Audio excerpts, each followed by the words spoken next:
ากาศร้อนขึ้นหน่อยหนึ่งแต่ว่าช่วงเช้าๆก็ยังหนาวอยู่เนาะครับตอนช่วงหัวแลงก็จะเริ่มหนาวแต่ว่ามื้อนี้จักมันสิเป็นแบบใดเนาะ3 มื้อแล้วบ่ได้ไปมื้อนี้จังไปเนาะเพราะว่างานดองหลายเขตบ้านนอกคือกันแหละงานดองหลายช่วงนี้เนาะงานแต่งเนาะงานดองงานแต่งงานขึ้นเรือนใหม่อ่างานผูกคอต่อแขนหลายช่วงนี้เนาะก็เลยโจ๊ะซะก่อนเนาะไปช่วยเวียกช่วยงานเพิ่นแล้วก็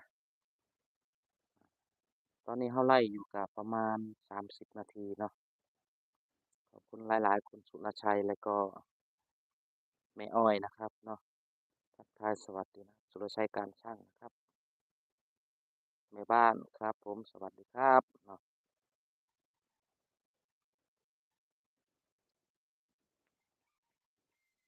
พาลูกค้าเพิ่นไปเอาเงินเพิ่นติดหนี้ชาวพันแต่โดนแล้วเนาะประมาณอาทิตย์หนึ่งแล้วเนาะแต่ว่าข้อยบ่มีเงินทอนเขาตอนนั้น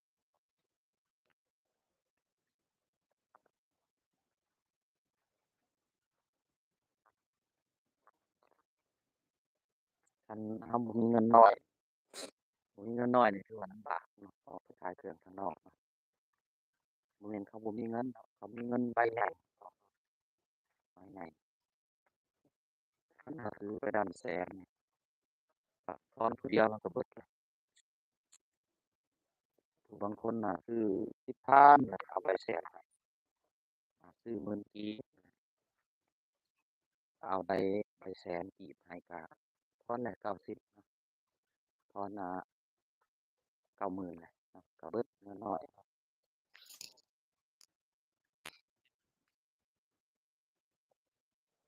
โอ้มื้อนี้หยุดเนาะหรือว่าบ่ได้ไปโรงงานบ่แต่ว่าเขาโต๊ะให้บ่โอ้มันก็ก็ส่ำกับอยู่อันนั้นคุ้มครองแล้วเนาะเงินเดือนหลายกว่าผัวอีกฮะแน่ก็แนวนั้นแหละนโยบายมันก็สุดยอดแหละก็ส่ำกับภาครัฐคือกันคงจะโรงงานแบบว่าอยู่อยู่ไผเกิดลูกเกิดหยังเขาก็สิหยุดให้3 เดือนเนาะ3 เดือนจนกว่าเจ้าแข็งแรงจนกว่าว่าเจ้าแข็งแรงเพิ่นก็สิให้ระบายสูงเนาะถ้าถ้าลงจากโรงงานเนาะโรงงานนิคอนเนาะ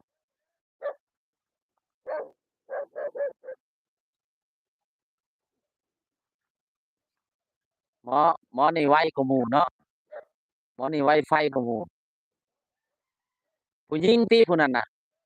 โอ้เจ้าสบายแล้วพอแล้ว3 คนแหละ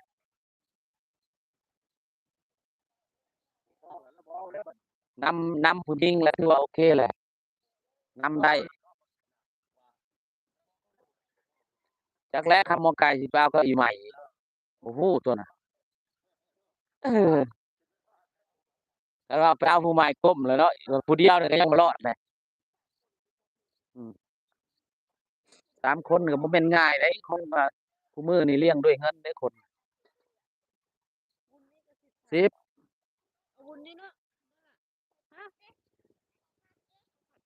ข้าวผัดเขาเอาแหละอืมอืมเอานี่พอดีเลยอืมโอเคเนาะพอดีเลยเด้อไปต่อเด้อเฮาบัดพุ่นแล้ว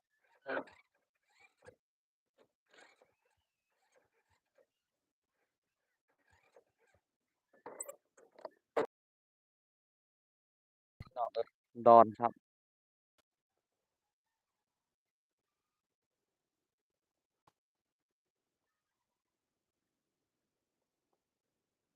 มันบ่แน่พี่น้อง